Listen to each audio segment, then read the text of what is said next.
Hello, I am Luca Celada from Il Manifesto, the Los Angeles correspondent of that Italian newspaper. And welcome all on behalf of the HFPA to our second annual foreign language film series.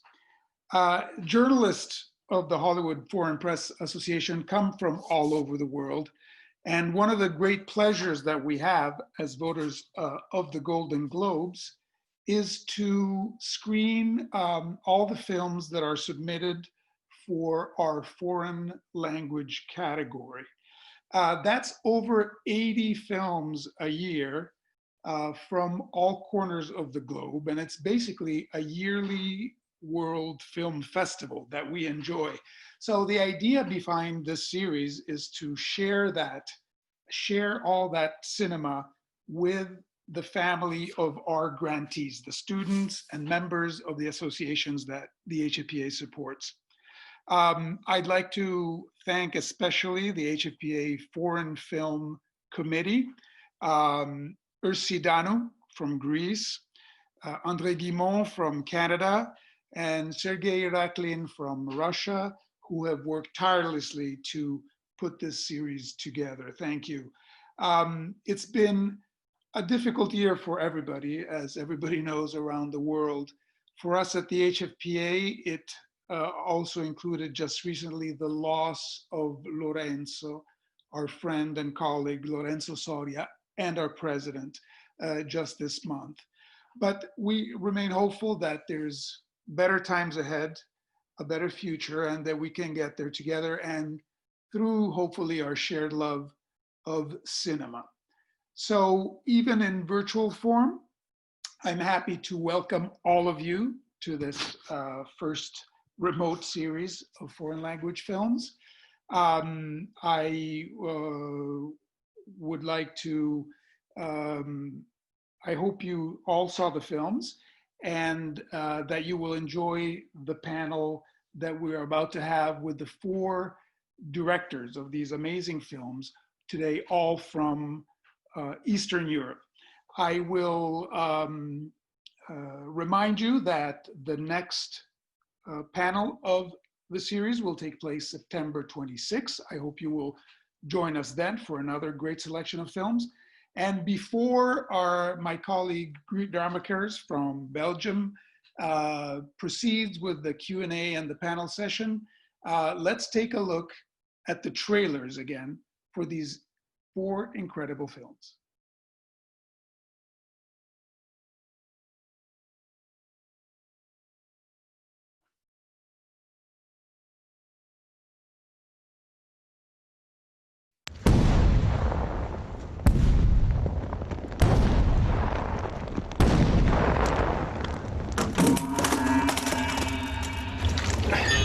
Добре, друже, давай. Все, щасливо. Обережненько. На війну йшов, думав, хоч щось зміниться, блядь. Хер, блядь, у них все рівно. А через 2 роки тут пустеля буде. А вона вже кругом навіть в річці вода солона. Та її вже пити не можна. Everything has a beginning and an end, and today it's my sad task to tell you that these great works are going to close for reconstruction. Ти Кирил, блядь! Що? Ми їбали в обороні тепер! Та пожалуйста! Сука! Контужений.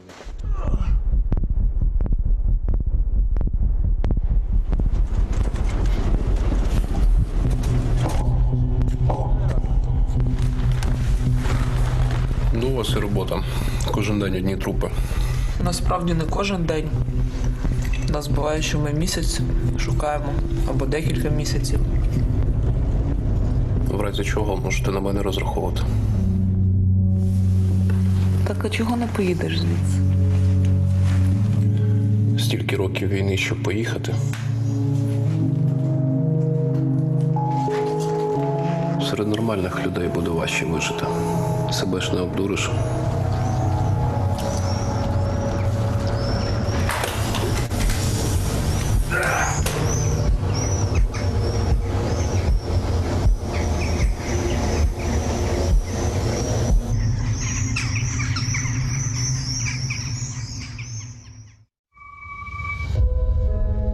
Vůdce zřejmě nepochopil závažnost celé situace.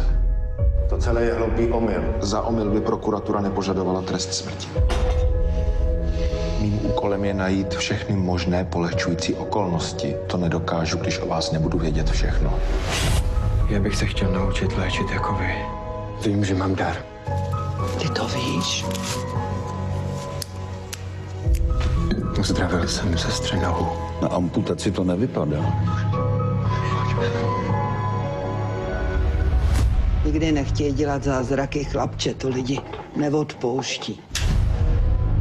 Pacient je mrtvý. Stimmt. Náš pan doktor říkal, že děti mít nemůžu. Pan doktor je vůl. Jděte s ním k moři. Kde bych na to vzala? Děkuji. No ne, to ne, prosím vás, to ne. To sem lezete! Nikdo vás nezval! Hovorili, že ste iba podvodník a šarlatán, že vraj to písali aj v novinách. Měl byste zmizet, pane Mikulášku. A rychle. Vy už žádné práva nemáte, Mikulášku. Věř a víra tvá tě zachrání. Ale to říkáte svým zákazníkům? To řekl Ježíš. František Pal. Jak jste se seznámili? Můžem vám ponúknuť absolútnu lojalitu. Nic takového není a nikdy nebylo. Nic nebylo? Nemůžu mě odsoudit za něco, co jsem neudělal. Rozhodli o vás už dávno.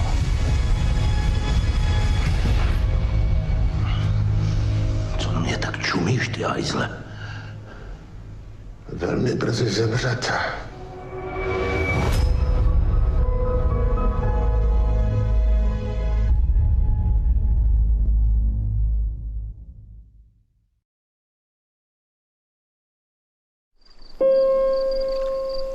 Szőcsnéni. Jó napot. Doktor úr? A férje reggel óta nincs eszméleténél. Valószínűleg nem is tér már magához többé.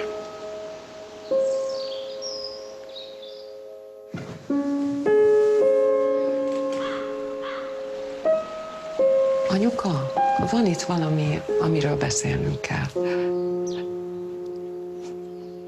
Antal meg szeretné venni a házat. Felköltözik hozzám. Isten hozott, anyuka. Köszönöm. Maga kicsoda? Doktornő nem mondta. Kalmár Teréz vagyok, az Iza házvezetőnője. Rendet tudok én tartani a szobámban. Mióta van együtt az én Izámmal? Pár hónapja. Össze is fognak költözni? Nem gondolkoztunk ezen. Egyelőre így kényelmes mindkettőnknek. Hozzá vagyok szokva a munkához. Itt az ideje, hogy lazítson végre. Tehát akkor mit csináljak egész nap? Szeretném, ha bevonnánk anyámat a bevásárlásba, és megtudjon a városról. Ez befordulás.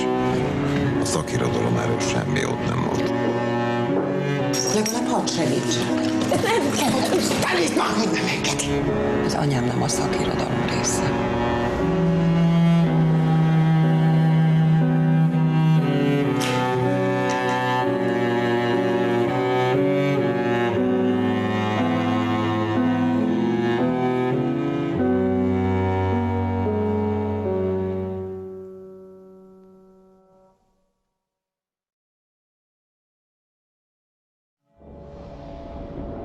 Ты мне изменял когда-нибудь? Дед, как энергия. Я все трачу на тебя, а если я буду тратить все на других, то все рухнет. Я тебя люблю. Телефон стал для души резервным хранилищем. В нем самые яркие наши воспоминания. Счастье есть! Мы храним свой смех в фотографиях и минуты счастья в видео. Я уже спорю этим. В чатах признания в любви, снимки соблазнов и свидетельства грехов. Такое время. Пап, я ей сделал предложение. Когда родится ребенок, я хочу, чтобы он знал. У него была не только мать, но и отец, и они хотели пожениться. Что значит был? Телефон — это и есть ты. 200 бачей за грамм. Качество какой Эскобара. Тот, кто получит твой телефон, станет тобой. Когда заметят, будет уже слишком поздно. Для всех. Че, реально не помнишь меня? меня подбросили там, когда мы шли. Ты меня 7 лет назад на зону отправил. Еще 7 лет хочешь? Да! Да! Посмотри на меня, поговори со мной! Да! Эй! Ты охренел? Ты где там вообще? Я там наверху, в тебя играю.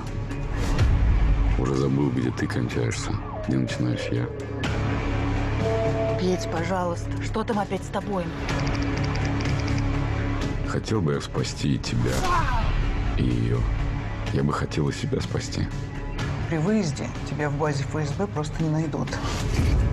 Но можно только одного кого-то. Через 3 часа, если товар не будет. Ее папа не генерал. Всем похуй. Картинки, видео, текст. Я выбираю ее.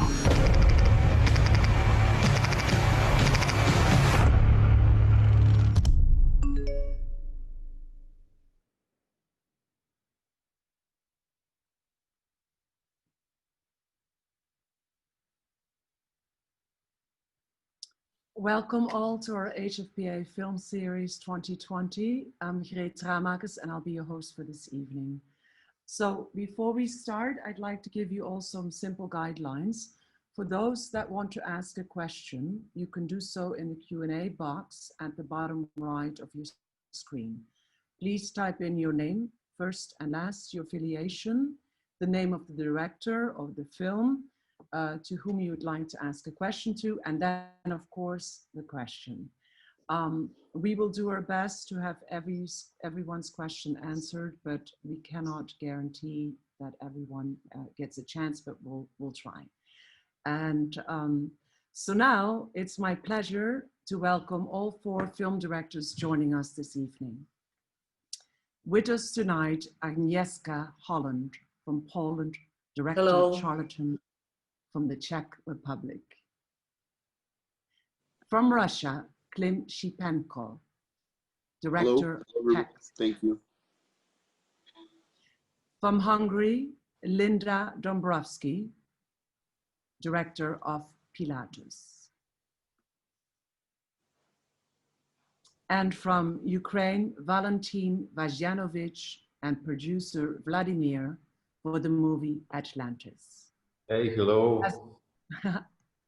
As winner of the Orizzonti section of the Venice Festival with Atlantis, Valentin participated in the 2nd annual HFBA residency for young directors last year.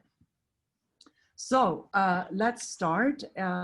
If you all 4 don't mind, I'd like to take the first question and ask the same question to all 4 of you. And that is, what inspired you each and every one of you to bring your project, your film, to the big screen? And perhaps Agnieszka, you may want to start. It is a long journey for me because I'm Polish director. I'm working in many countries, in US, in France, in Germany, in UK. But I studied in Czechoslovakia. I studied film in Czechoslovakia, and I spent 5 very important years of my life then in very important time in late 60s and early 70s, when it was the Prague Spring and the Soviet invasion on Czechoslovakia. So it was a formative time for me, and I stayed very close to the history of this country, to the culture, to the people.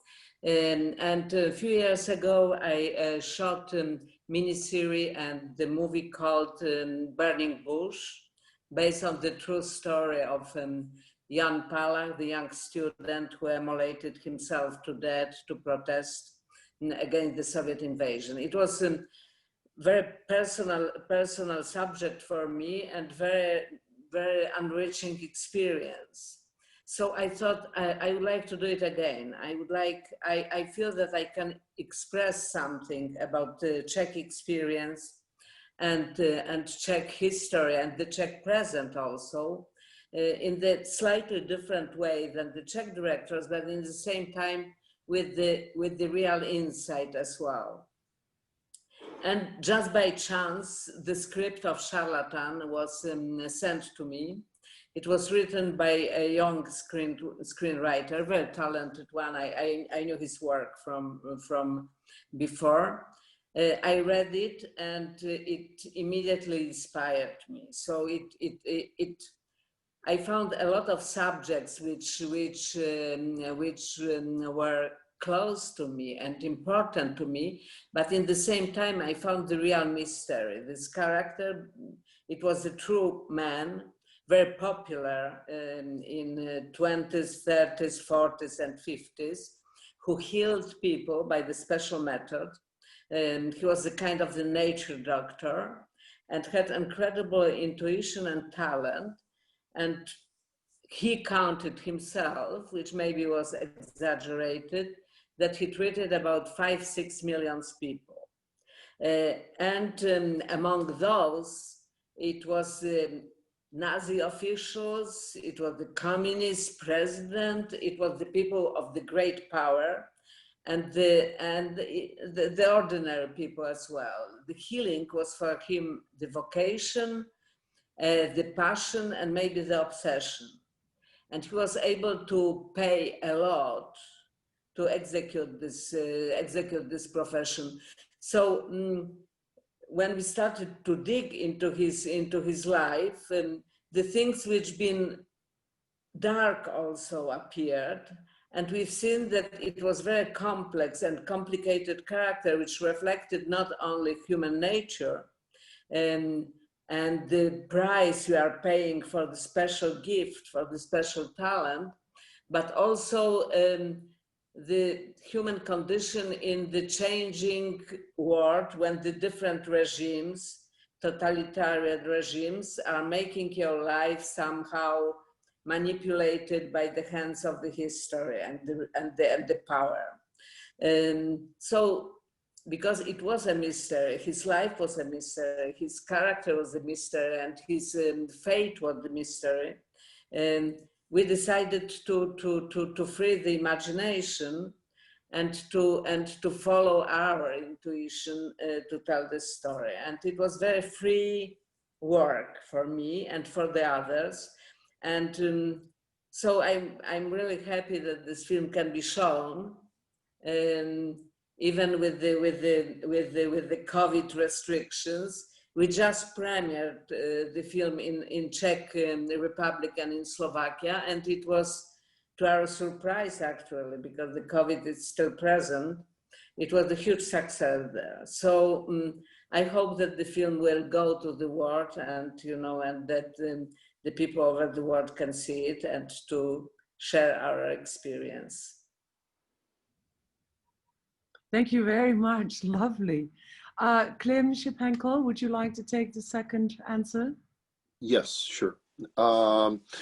Well, when I read the material, I instantly fell in love with it because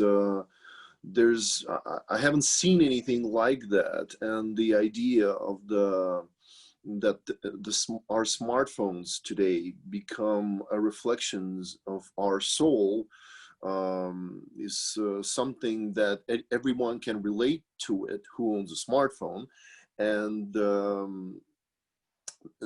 it felt very new and something that I instantly thought has to be brought to a big screen, and in the form of a thriller with the socio-political background, which is also very, very actual and very I mean, everyone can relate to it because it also deals with the unfairness of the political, socio-political hierarchy in Russia, where like a son of a very influential general, basically police, FSB general, his son can pretty much do anything with anyone, and the helpless regular person who is absolutely helpless in front of this corrupted machine that this son of the general represents,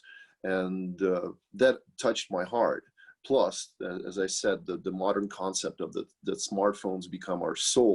I mean, at least not maybe 100% of it, but a huge percent of it, because we trust so much ourselves to our smartphones that the idea that our smartphone someone can get it, and when he gets it, he will know so much about us, so we can live, pretend to be us in front of everyone. So that combination seemed to me like something that I definitely has to be done, and that those two factors basically were the reason I instantly jumped on this material, and was trying to make it as good as I possibly can. Well, those two. And good timing, social media is more crazy than ever nowadays. Yes, so, exactly. Yeah. You just mentioned that. Exactly. So perhaps now, yeah. So it's great. I mean, it was really wonderful to see that, what power the cell phone can have and change people's lives significantly, if I may say so. Yeah. Perhaps, Linda, it's your turn, if you may. Thank you very much. Thank you. Thank you. I asked my producer, Abel Köves, to help me by translating. Maybe I think it's faster in that way. So I speak to him Hungarian. Tehát ez az első játékfilmem, és előtte az összes kis játékfilmemben foglalkoztam azzal a témakörrel, ami az előregedés, az idősek problémája, a feleslegessé válás. Ez volt az egyik kiinduló. This is Linda's first full-length movie, but she's done a lot of shorts before, and where the topic always has been aging and growing old and become obsolete in society in a certain way. Tehát ez az egyik kiinduló pont, a másik pedig a Szabó Magda regény, ahol jelen van ez is, tehát az idős anyja, aki a lányához költözik és feleslegessé válik, ezt mindenki mond ezt a szót. A másik pedig a szeretet gyakorlásának a nehézsége. So that was one starting point. The other one was Magda Szabó's great book, novel, which is also about becoming something like useless when you grow old. But at the same time, it brought in a very strong other line, which is a frozen relationship. És ez izgatott, hogy hogyan lehetne egy olyan filmet csinálni, ami a szeretetről szól, tehát mindkét embernek nagyon fontos, hogy szereti a másikat, de mégis elsiklik egymás mellett ez a szeretet. Ez egy félreértett, egy rosszul szeretésről szól. So it has become very important for her to make a film about two people who do love each other. They have like really positive feelings and true love to each other, but somehow in both ways this love is misunderstood, and basically they can't love each other well. So it's kind of wrong love, basically. Talán tehát azt hiszem, hogy ezt majdnem mindenki rá tud csatlakozni erre a filmre, aki hasonlót megélt, és ez a tapasztalatunk a fesztiválok és az egyéb nézői visszajelzések alapján, hogy valamilyen módon mindenki rá tud csatlakozni erre a témára, és Szabó Magdának ez a nagy tudása, ez a nagy kincse, hogy az ő regényei mind olyan mély lélektani problémákkal foglalkoznak, ami mindenkit érint valamilyen módon. So we believe that this is such an universal problem that all viewers can connect to it. Most of the people experienced a relationship like that. And the feedback from the viewers from festivals actually confirmed that everybody can connect to it. And one of Magda Szabó's strength is like this deep psychological layer and how she shows these relationships. És hát ez a film egy minimalista film, egy kamerafilm, egy arcokon játszódó film, ami nekem fontos volt, hogy megcsináljam egy egész estés filmet. It's a minimalistic film, which the story takes place on the faces, on very small resonances, and not, and basically it's a small kind of chamber movie, as it were. And it was very important for Linda to keep that concept all the way through the film. That's it. It was also, like all other films, a really interesting subject, and you know, sometimes painful to watch the relationships where a lot of people can recognize, I'm sure, themselves in their families all over the world. At least I could, and I'm sure many other people could too. So thank you for that. Valentin, it's your turn. Please take it. Oh, yes. Ну, не дивно, що я почав знімати цей фільм. Vladimir, help me with English. I will speak Ukrainian. Thank you. Не дивно, що я вирішив зняти цю історію, тому що ми маємо 7 років війни з Росією. Actually, the background of the story is a war which continued for over the 7 years, which we still have with the Russian-driven troops on the east of Ukraine. So it was very obvious topic. Я вирішив пофантазувати на цю тему. Мені здавалося в той час, коли я знімаю фільм, що війна мусить закінчитись до 2025 року. And as any war should you know, have the end, Valentin think what will happen when the war will over, and he imagined that it could happen before 2025. Я розумію, що це був досить оптимістичний прогноз. Я розумію це сьогодні.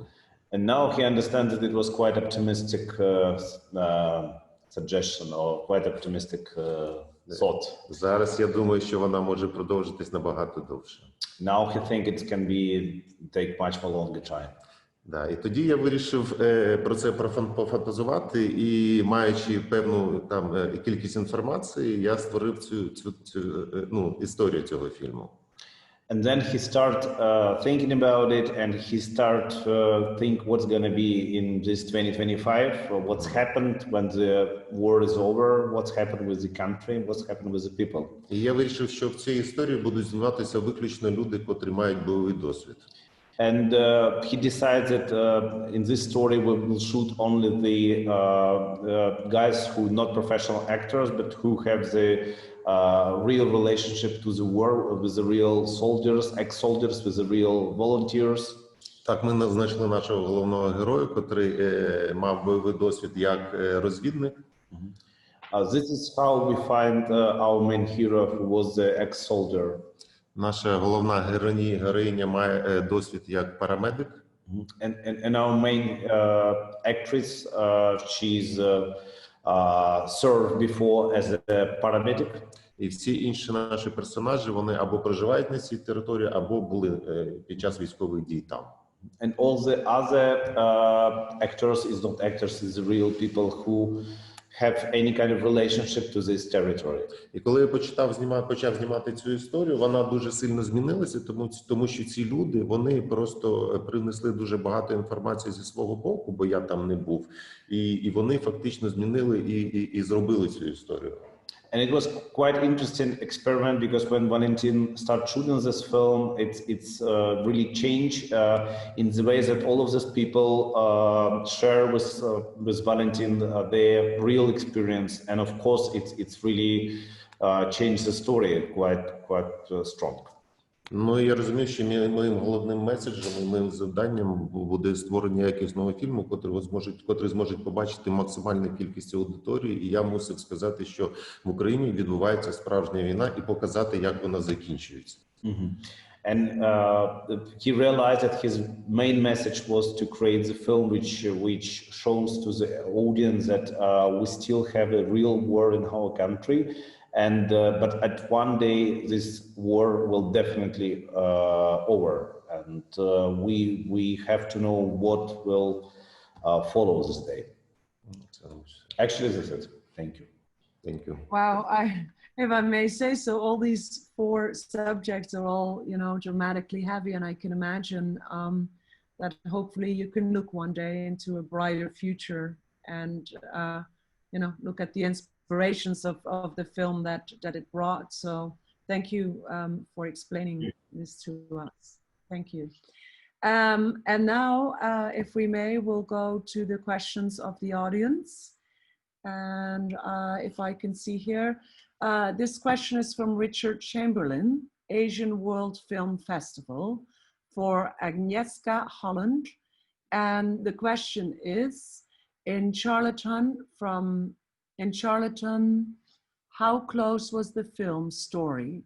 Okay, so sorry, So for the film Charlatan, and the question is, how close was the film story to the actual story of Jane Mikolasek? Mikolasek. Thank you. Thank you.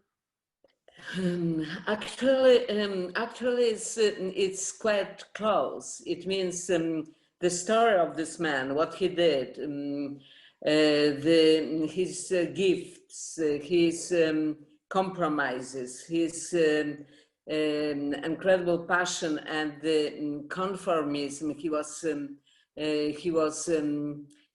able to accept in order to, even under the most terrible totalitarian regimes, to heal people. It's very exact. He was also arrested on the ground of the provocation, secret police provocation, communist secret police provocation, after his patron, communist president of Czechoslovakia, died. As long as he lived, Mikolasek was protected by him. When he died, the secret police, who hated his style of life, who hated his independence somehow, decided to punish him. He also had the closest person of him. It was his assistant, who was arrested as well.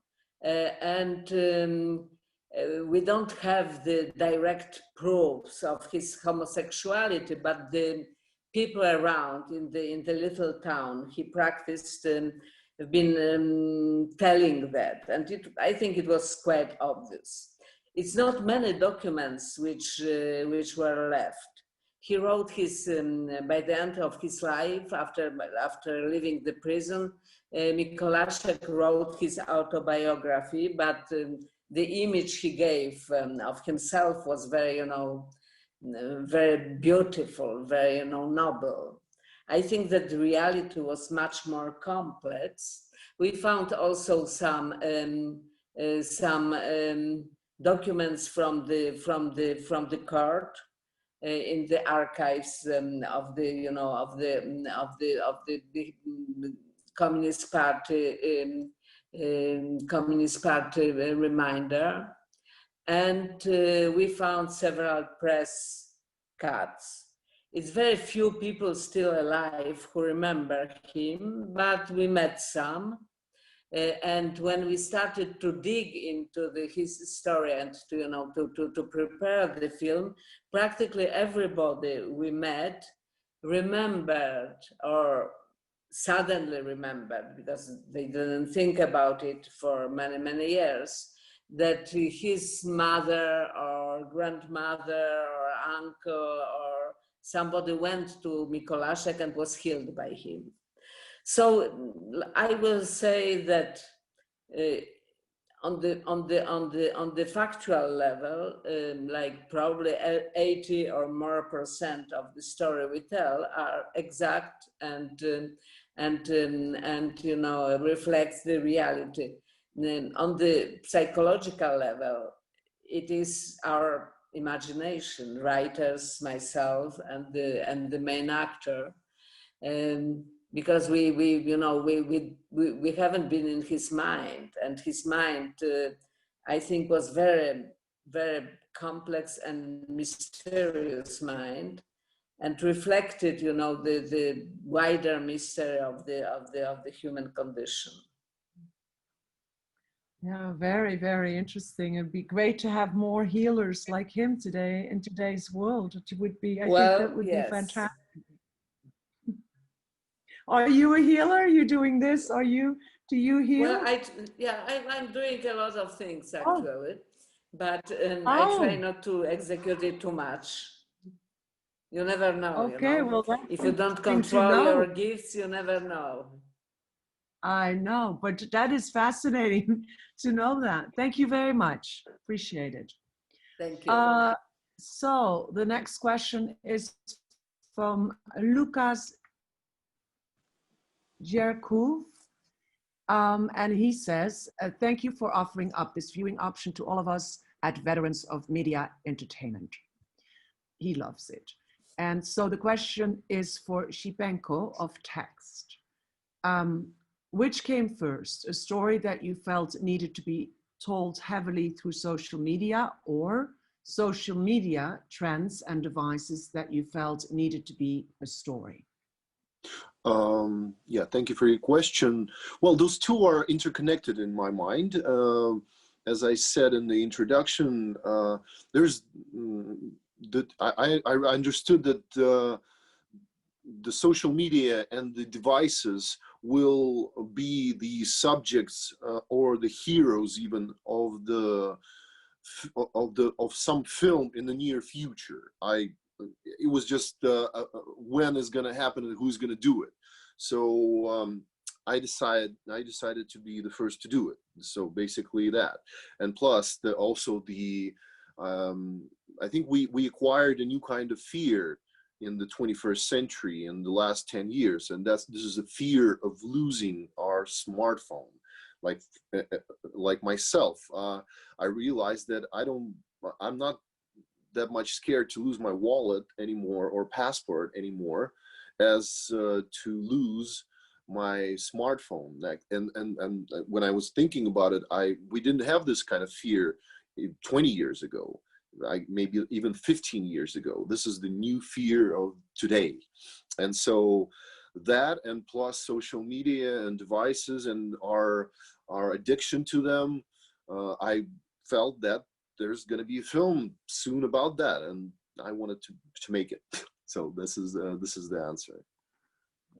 And I was wondering, as you were saying that, have you, you made this film, and of course you just said you're very, all of us very attached to a phone. Have you ever gone for 3-4 days without any social media, without any phone, to reconnect? I did, yes, and it happened to me in London, which I don't know very well. And I realized that I don't have any maps. I don't know who to call, who to ask. I felt like a stray dog in the unknown city to me. And and actually that happened about a month and a half before I started shooting this film. So I felt it myself, what it is like to. What is our attachment and addiction really is. And when I got it back, it so happened that I didn't lose it. Someone took it, and then in 2 days she realized that she has it, and I was absolutely convinced that I lost it and what to do, and I don't have any backups, and I'm in London, and I don't know many people there, actually not many at all.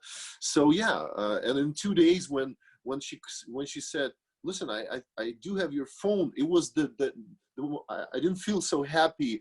I don't remember, maybe since my daughter was born last time, So that was after this happiness, joy, and all the happy emotions that I felt when I got it back. So yeah, I experienced that. Okay, thank you so much. Appreciate it. And we're going to Phil Burke, HFPA, and the question is for Linda. It's a very nice, very simple question. What is the meaning of the title of your movie?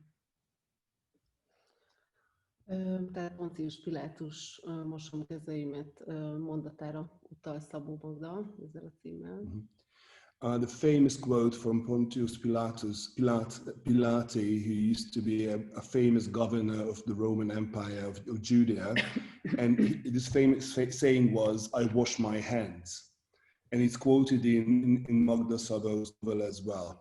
És ugye ezt akkor mondta, amikor Jézus Krisztus kivégzéséhez tulajdonképpen ezzel a mondattal asszisztált.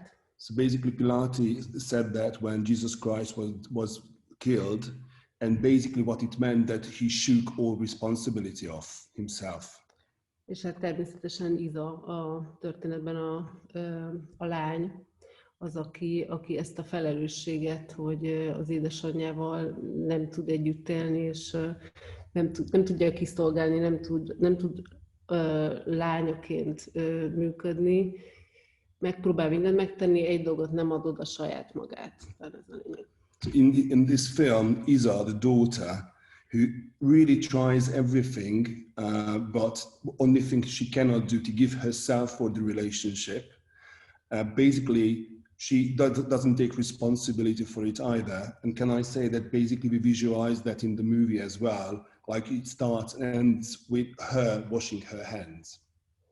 És ez a regényben is egy nagyon fontos egyébként momentum, hogy az Iza mindig, mint orvos, tisztítja a kezét, megmossa, tehát ő mindig fizikailag hárít, egy ilyen típusú ember. And it's also a very important element in the movie and the novel as well, that Iza is a doctor who actually pays really high attention on being clean all the time and wash her hands and somehow physically push all these emotions away. Egyébként a legtöbb fordításban Iza balladája címmel. Okay. In most of the translation, the book's original title was translated as Iza's Ballad instead of Pilate. De én azt gondolom, hogy itt a két szereplőnk egyformán fontos, mind a kettővel együtt kell mennünk. But she thought that both of the characters, the mom and daughter, are important, and we should follow both of them. Very nicely said, and of course really fast, but what struck, I think, a lot of people in the audience is that powerful sentence, "Dead do not answer." Yes. Can you elaborate a little bit on that famous phrase for your film? Igen, hát ez a regénynek is az utolsó mondata, és valóban ez a kulcsmondat, és hát ennek a jelentése az, amit én a filmmel is szeretnék üzenni, és Szabó Magda is ezt akarta a regénnyel, hogy figyeljünk oda, ami körülöttünk történik, ha a szeretteinkkel történik, nyissuk ki a szemünket, és cselekedjünk, mielőtt késő lenne, mert ha már elvesztettük őket, akkor már késő bocsánatot kérni. This is the last sentence in the book as well, and what Linda and Magda Szabó wanted to, but the message what they wanted to send to the world is pay attention to your loved ones and what's happening around you, because once they are gone, they won't answer your questions. They're gone.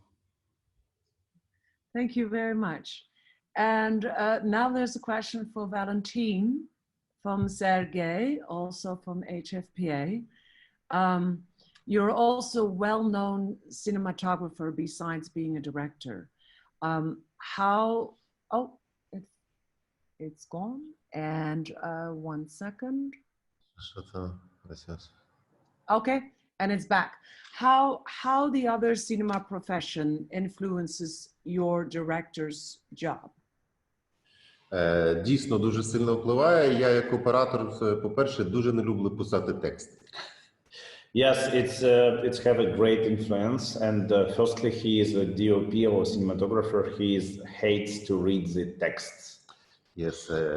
Друга моя професія – це режисер-документаліст.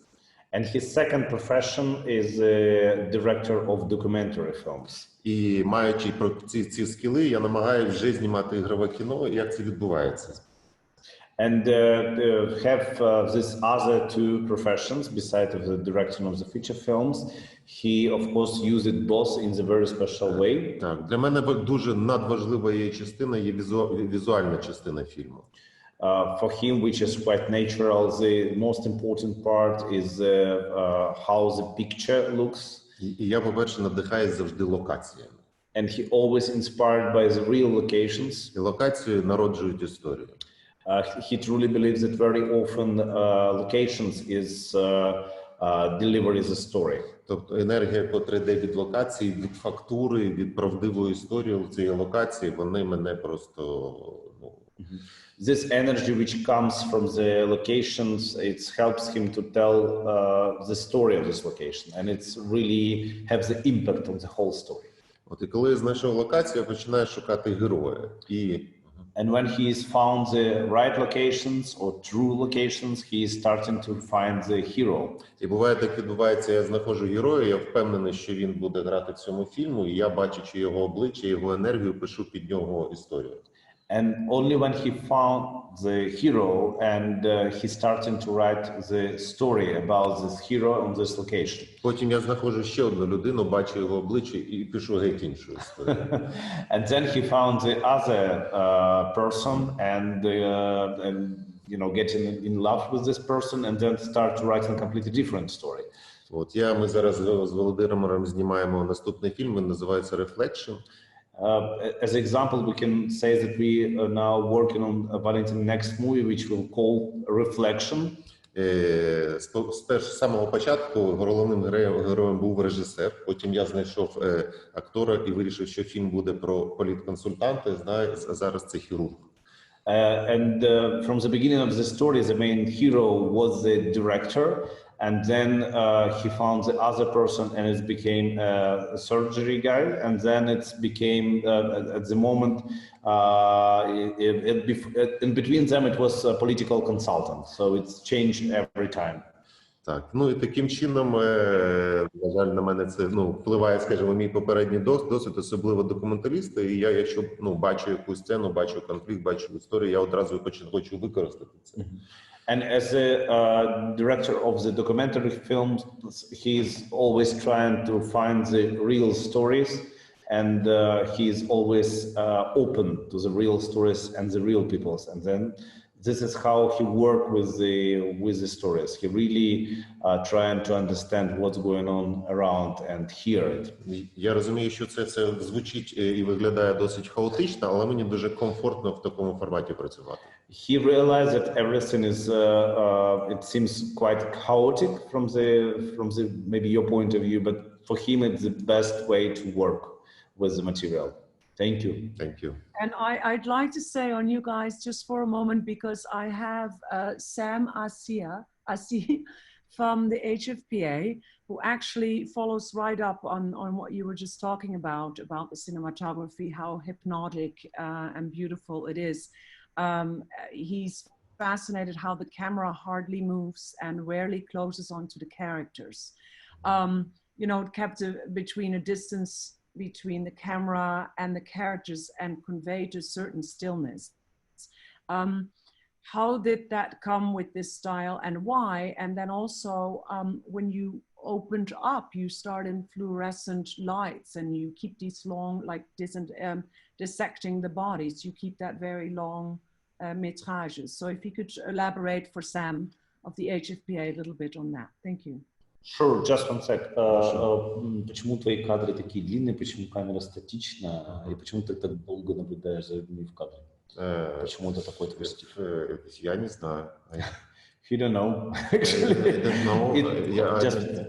I don't know. I don't know. Я не знаю, але я завжди намагаюся. Це обмеження, статична камера. Я розумію, що це обмежує мене дуже сильно, і для мене це завжди виклик сформувати мізансцену в рамках цієї статики, щоб вона була динамічною, внутрішньою. Okay. So he said that when he has the still cameras and very long scene in this, for him it's a challenge because it's some kind of like it forced him to build the really active and dynamic mise-en-scène and with a lot of things in between, and the camera is just like observer, and the camera is like something which tests the truth of the scene.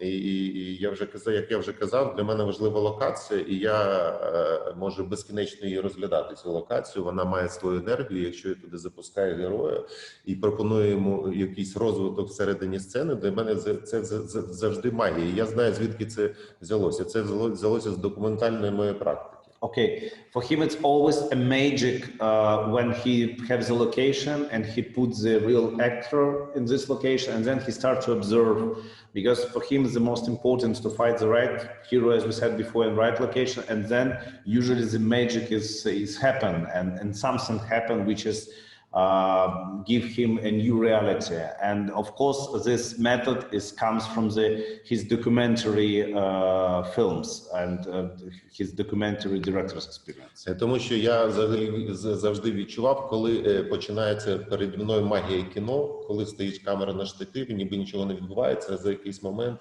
я розумію, що починається історія, і це завжди мене заворожувало, і я просто хочу перенести цей експірієнс в ігрове кіно і таким самим реконструювати, скажімо так, життя, але в ігровому кіно. He was always thrilled when the camera is still and nothing is happening, or almost nothing is happening, and then this magic comes to the screen. The people start doing something and the location is working properly, and then it's something comes to the audience, to the viewer. Thank you very much. Thank you. Thank you very much. And then we have, hello, I'm a filmmaker, Tony Gray, from the United States. I so appreciate all of your advocacy, and you inspire me to make the world a better place. This is for all four of you. And the question goes to Agnieszka Holland. How can filmmakers unite for the cause of liberating repressed women in society? Excuse me, can you repeat? Yeah, absolutely. How can filmmakers unite for the cause of liberating repressed women in society? Well, filmmakers have very limited possibilities to change the world. We can just tell the stories and eventually fight for some particular cause, show our protest or show our voice, our vision of the things, and we can, by making movies, documentaries or features or series, to create around of the subjects which are close to our heart, the emotions and the empathy. I think that the empathy is the main tool the storytelling has. And audiovisual storytelling is very powerful in that, because it's very immediate. It is sensual also, and it is close to the viewer. And he or she can interact with this cinematic message or cinematic experience. But personally, as a woman filmmaker, I try to fight for the equality, for the same right to have the voice. And I think that the fact that the women have been practically voiceless for such a long time, and that till now, only some limited percent of the films or TV series are directed by women. And it's incredibly unjust, but it's not only unjust because they cannot express themselves, but it is unjust because it distort the reality about the world, because we are half of the humanity, and if only 10% of our voices are heard, it means that the reality is not shown, it is fullness and complexity.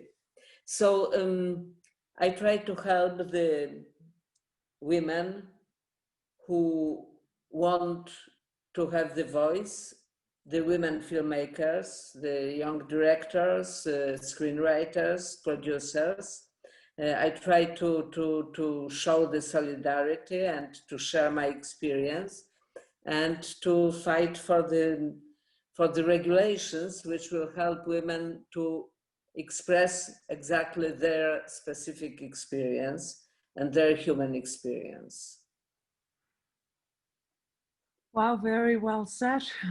And a heavy subject on that, you know, from women to women, that's for sure. But I hope you're right, and I hope they'll be able to evolve more and more And well, I'm sure, you know, I think that, of course, you have the backlash somehow from the misogynic and, you know, conservative society. But I think that we shall overcome, and quite soon. Thank you very much. I hope so too. So we go to Marl, I believe. Yeah. The question is for Linda from Pilatus. She loved the film, and the question is, did the daughter have a great relationship with the father? Is that why she could not come to terms to live with the daughter? Igen, nem, hogy jó, annyira jó volt a férfivel, hogy ezért nem tud jól lenni a lányával. Igen, hát nagyon jó volt a viszony a férjel, de igazából szerintem nem ez a kulcsa, hanem inkább, mivel ez tehát nem, segíts. Igen. Hát, hogy azt mondtam neked, hogy azt kaptál vissza, amit csináltak a lányokból. So basically, the parents had a really good relationship. They had been in love. So basically, it's a huge loss for her. But that's not the key of the story. The story is that the way they raised their daughter made distanced their daughter from them. And the person who she became basically meets the mother again, and basically the way pure love they brought her up. They created a daughter who cannot reconnect with them anymore. És az nagyon fontos, hogy mindkét szereplővel tudjunk menni, mindkettőnek megvan az igazsága, mindkettővel tudunk azonosulni. Mm-hmm. It's very important that both characters, the mother and the daughter, they both have their truth. They are right in a certain way from their point of view. So we should be able to go with them in the story all the way through. Right. Thank you. And Klim Shipenko, I don't know if you are, yeah, there you are. Hi. So I don't know exactly who it is, but the question is, yeah, I can't see. The question is, you know, choices in life are so important in the world, and your main lead character makes one bad choice, which is to go to that big party. Can you explain a little bit the importance of that pivotal moment that it was for the character and for your movie, and perhaps an experience that you had with something like that? Well, the choice of going to the party is basically a choice many guys in his place would have done, because it's understandable, and I don't consider it to be a bad choice. The choice to step up for his girlfriend, who's been taken by this police narcotics cop, to step up for her is also a choice any guy would make, I mean, in his place. But everything that follows after that, I mean, I cannot imagine him living his life knowing that he didn't try to do anything. His dignity would not have allowed him to go on if he didn't step up for her. So I deal with that in a way that he never regrets really that. He's contemplating the unfairness and lawlessness and pretty much how he's being treated by this narcotics cop, and then the situation after he gets released after jail. So the choices, we do make choices every day, and the way I think about it is that you never know which choice is a good one and which one is not. So you just have to listen to your heart and hope that your heart your instincts will not let you down. But it is really important for me to remain true to yourself and to try to remain your self-esteem and dignity. That those elements are very important, I think, to my life and to the characters that I portray in the film. I don't know if I answered exactly what you asked, but here it is. Yeah, I think that was very clear and informative. So thank you very much for that. I'm getting a message. Let me see if we have perhaps one last question before we wrap it up. Let's see. No, we continue. Great. We continue till 11:45. Yeah. Okay. I just got a message to wrap. Okay, that's fine. So let me go back then. Don't forget anybody. One moment, please.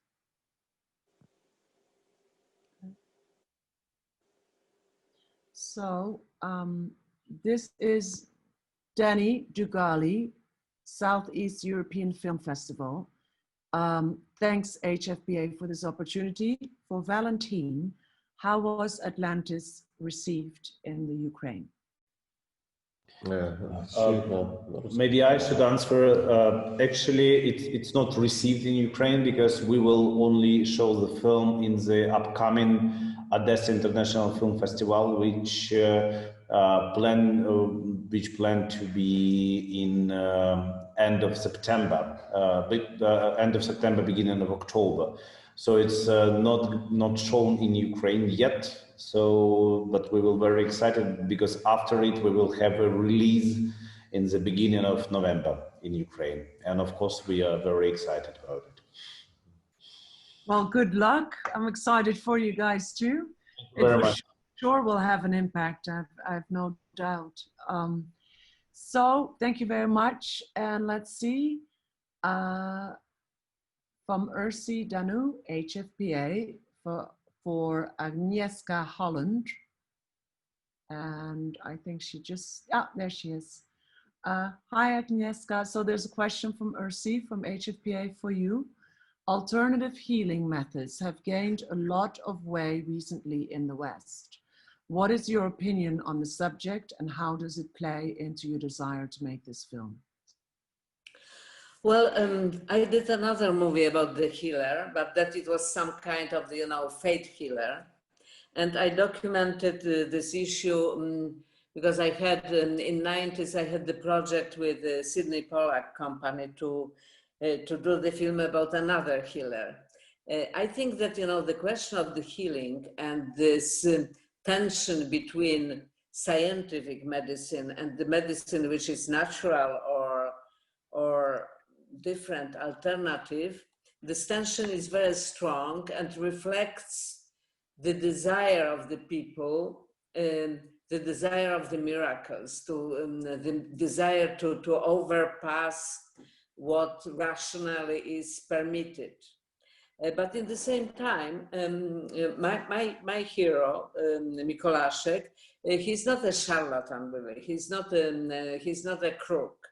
He has a special kind of the talents based on the things which scientifically can be proven. And he did prove, he passed the test made by regular scientists and doctors, which proved that his way to diagnosis are exact and efficient, and that his knowledge of the medical herbs and the innovative combination of those herbs really helped the people on several occasions when the traditional medicine didn't have the right remedy. It is the question of the focus of the patients, but also of the connection with the nature, which has incredible potential, which we used only partly. And the things which I know is that the science of today knows only the part of the reality.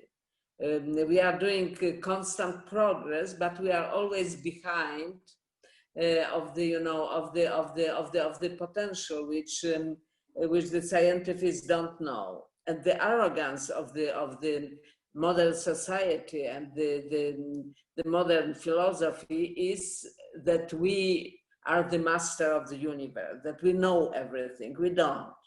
And the real scientists, I met several Nobel Prize winners, they know that they don't know. It means it is dynamic, it is the work in progress. But in the same time, you know, because the people want to meet the miracles. For example, in the Catholic Church, in order to be saint, you need to prove that you made some miracle, that your intervention, your, you know, from heaven, produced the miracle on the earth. And mostly those miracles are the healings which you cannot explain by the scientific means. That somebody is praying to the person, for example, to the dead Pope, and to heal your daughter who is ill with the final cancer. And you know, the miracle is producing, and she's healed, even if no science can explain it. So it is always this like belief that the healing, that, you know, that the taking, bringing somebody back from the dead, it is a special gift and special dream for the, you know, for the humans. And you have many crooks, of course, and you have many people who are just cheating, who are just taking advantage of this desire. So it is very complex and complicated questions, which reflects in the first place our fear of death, our impossibility to accept the death, our impossibility to accept the finality of our human condition and our fate. So it is, you know, very rich subject, and it's why I'm fascinated somehow by that. Me too. Thank you very much. Let's see, let me scroll up a little bit. Okay. This question is from Sam Asi, also for Agnieszka. This film gives the impression that Jan has superpowers. What is his legacy in the Czech Republic? Is there anyone following his footsteps at the moment? I mean, you know, he was forgotten. Like he does? He was extremely popular in his times, as I said, but after he was forgotten. And it's only today when the movie, you know, is open, and, you know, and the media are talking about it, that the people that the ring started to ring. But for the experts, for the specialists on nature healing, and especially for the experts on the medical plants in Czech Republic and in Slovakia, actually, but I met those from Czech Republic, he's a hero. He's a real, like, you know, source of the tradition and the knowledge. So I met several experts on the medical plants, and they are all from Mikolaszek. They are all the heirs of Mikolaszek somehow. So yeah, his heritage is present, but his name is not widely known. Thank you. And the next question is from Vera Mejojovzik, Southeast European Film Festival, Los Angeles. Congrats to all 4 filmmakers on their films. Question for Linda. David Hartung's cinematography in Pilatus is beautifully. It serves the story. Can you tell us about your collaboration with him? Mi már évek óta együtt dolgozunk, sok kísérletfilmet csináltunk együtt, és mindig arra törekszünk, hogy nagyon pontosan fejezze ki a plánozás azt, amit szeretnénk. Jelen esetben nyilván az, hogy játszódnak a drámák, ez volt a kulcs szó. They've been working with David Hartung for a long time. They did a lot of shorts before together, and in every movie it was very, they put a high emphasis on using framing and camera style underlying the topic of the actual movie. Like in this case, to keep the faces very much in focus and tell the story on the faces.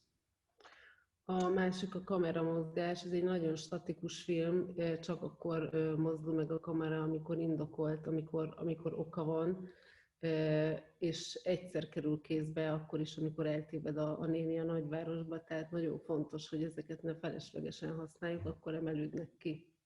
In our collaboration, it was very important in this film to only move the camera when it's really required by the story. And basically it gets only handheld in one scene when the mother gets lost in the big city, to show basically that lost state of mind. But otherwise, all the movements, all the framing had to be very disciplined and underline the story. És hát természetesen egy kamerával dolgoztunk, és hát nem volt olyan sok napunk, úgyhogy arra is nagyon kellett figyelnünk, hogy csak azt vegyük fel, csak úgy, ahogy aztán szeretnénk látni a filmben. Ez szerintem jót tud tenni egy filmnek, hogyha pont ugye nyilván a filmre való forgatás is ide hozható, hogy amikor koncentráltan filmezünk, nem az van, hogy felveszünk egy csomó mindent. We had one camera and not too many shooting days, so we had to be very concentrated and precise about what we are actually shooting. And it's something like shooting on film when you really have to think through what you are shooting. So we had a small amount of time, one camera, and do a lot of scenes. So we had to be very disciplined. Igen, Bergmont kiemelném azért, mint példakép, az őszi szonáta fontos volt nekünk formanyelvi szempontból. From point of the language, the form of language, Bergman's Autumn Sonata was a very, very important idol. Thank you very much. I'm getting lots of questions here, so I'm going to try to pick out a few more. There is one from Anthony Guterres, new filmmakers, Los Angeles, to Klim Shipenko for the movie Text, of course. The question is, in the movie, it would have just shown Peiter as just a bad guy and nothing more than when gaining his cell, we discover he has a more complex life. How did you handle the way his life was explained through the phone? You could answer that question, please. Yes, this was my goal, to first see him as a bad guy, and then throughout the film make the audience feel bad for the fact that he killed him.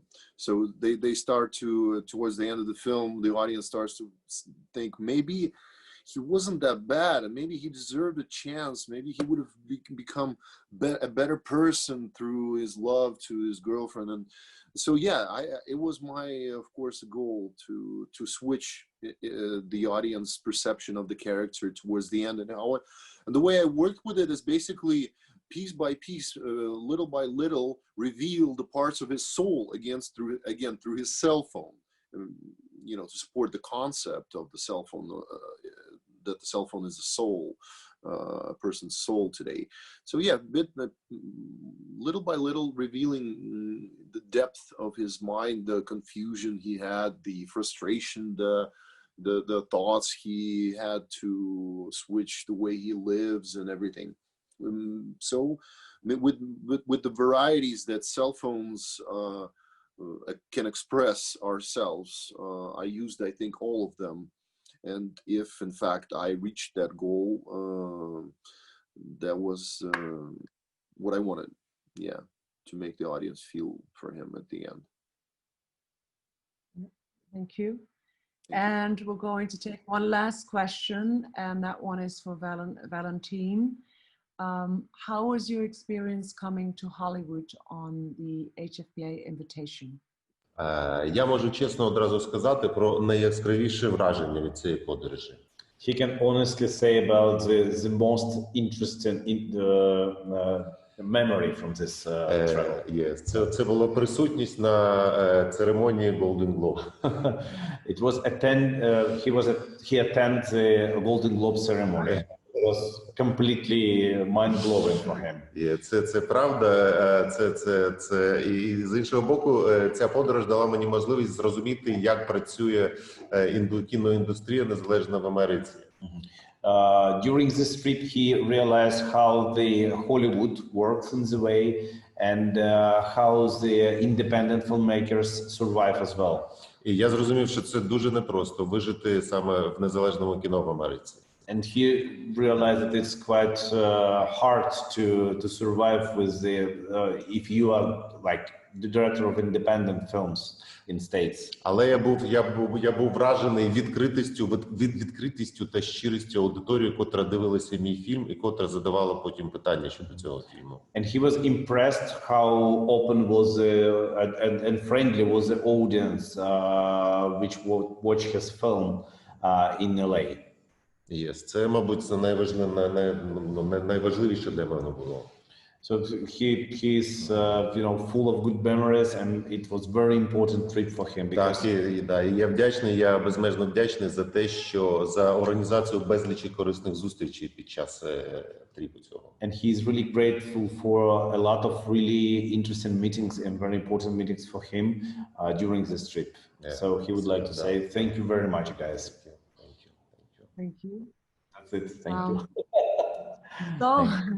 So before we go, we'd like to thank, of course, the filmmakers one last time, Agnieszka Holland, Klim Shipenko, Linda Dombrovsky, and Valentin Vazianovic, as well, if I may, their interpreters, Julia Kalinovskaya, Marek Zermak, Sarska Symbolova, and Daria Sudakova. And of course, our own amazing technical manager, Gary Dawson, Gary DiNardo, and David Castro, and HFPA board member, Luca Silada. The members of the Foreign Language Film Committee, and everyone who participated in making this series happening. And finally, we'd like to dedicate this event to the memory of our president, Lorenzo Soria. Thank you, and see you again on September 26th. Thanks, everyone. Thank you. Bye-bye. Thanks.